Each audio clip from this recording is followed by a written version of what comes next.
은혜 받으실 하나님의 말씀은 창세기 42장 말씀입니다.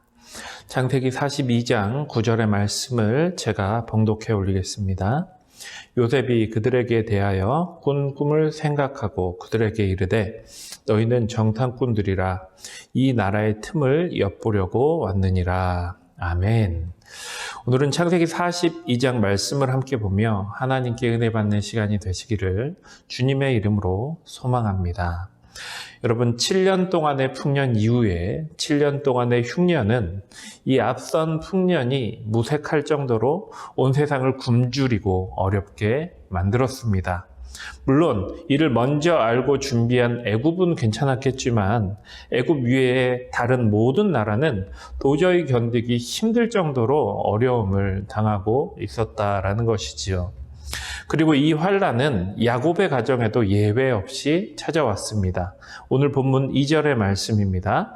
야곱이 또 이르되 내가 들은즉 저 애굽에 곡식이 있다 하니 너희는 그리로 가서 거기서 우리를 위하여 사오라. 그러면 우리가 살고 죽지 아니하리라 하매. 양식을 구해오면 살 수 있겠지만 그렇지 못하면 죽을 수밖에 없는 상황을 지금 이야기하고 있습니다. 그래서 야곱은요, 아들들에게 애굽으로 가서 양식을 구해올 것을 명하고 있고 베냐민을 제외한 10명의 형제들이 양식을 구해오기 위해 오늘 애굽으로 떠나게 됩니다. 그리고 애굽에 도착한 그 형제들은 애굽의 총리였던 요셉 앞에 엎드리게 된 것입니다.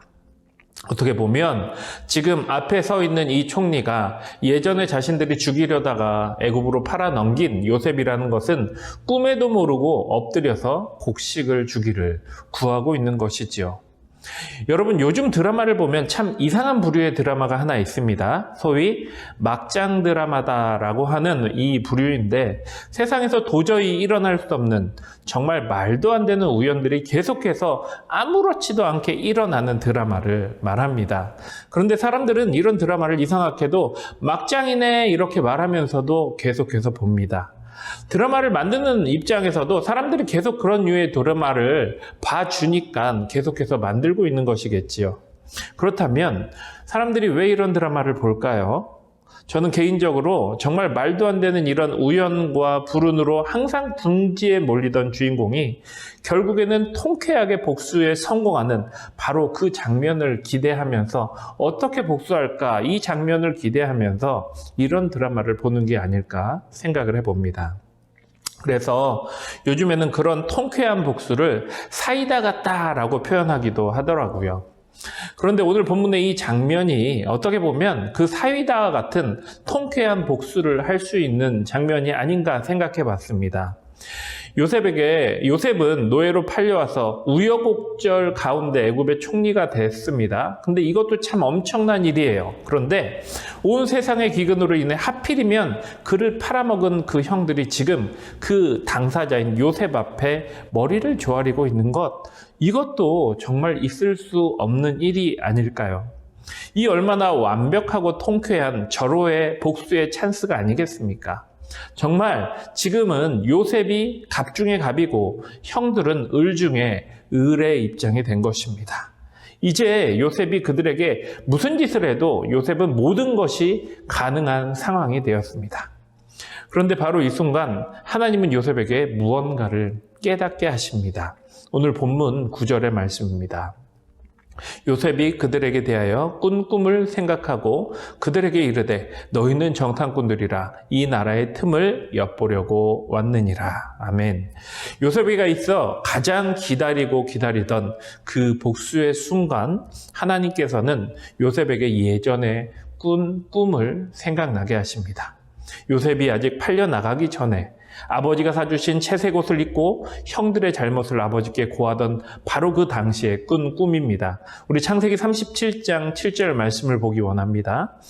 우리가 밭에서 곡식단을 묶더니 내 단은 일어서고 당신들의 단은 내 단을 둘러서 절하더이다. 여러분, 지금 자신 앞에서 이 곡식단을 구하기 위해서 절하고 있는 형들을 보았을 때 요셉은 예전에 꾸었던 이 꿈이 생각났던 것입니다. 요셉에게 있어 여러분 항상 꿈은 특별했습니다. 아버지 아래에 있었을 때도 물론 그랬지만 애굽으로 팔려온 이후 지금 이렇게 총리라는 자리까지 서기까지 요셉은 계속해서 꿈과 함께 했기 때문입니다.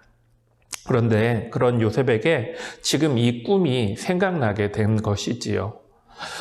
기다리고 기다리던 복수의 순간 이제 자신의 혈기대로 칼만 휘둘면 되는 바로 그때 하나님께서는 이렇게 요셉에게 이 꿈이 생각나게 하셨고 바로 이 순간 요셉은 이 모든 것이 복수를 위한 상황이 아니라 하나님께서 예비하시고 준비하신 계획이었다라는 것을 깨닫게 된 것입니다. 사랑하는 성도 여러분, 우리들 또한 언제든지 이런 상황 가운데 놓일 수 있지 않겠습니까?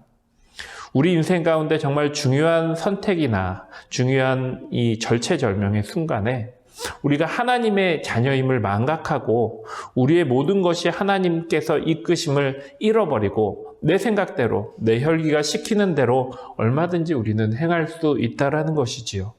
하지만 그런 순간에도 하나님께서는 요셉에게 꾼 꿈을 생각나게 하셨고 그 혈기를 돌이켜 하나님의 길로 이끄신 것처럼 항상 저와 여러분들과 하나님은 함께 하시고 나를 그리고 여러분들을 주님의 길로 인도하시는 하나님께서 지금도 여러분들과 함께 역사하시고 계시다라는 것입니다. 오늘 하루도 이를 분명히 깨닫고 오직 그 하나님의 은혜로 그 하나님의 이끄심에 따라 온전히 살아갈 수 있는 저와 여러분들이 되시기를 주님의 이름으로 축원합니다. 우리 함께 기도하겠습니다. 사랑의 하나님, 감사를 드립니다. 오늘 말씀을 통하여 은혜 받게 하여 주심을 주여 진심으로 감사를 드립니다. 다시 한번 하나님께 고백합니다.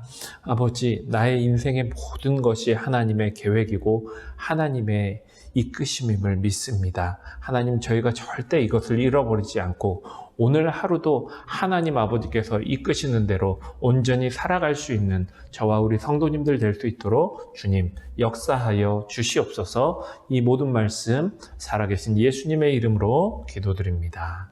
아멘. 우리 함께 기도하겠습니다.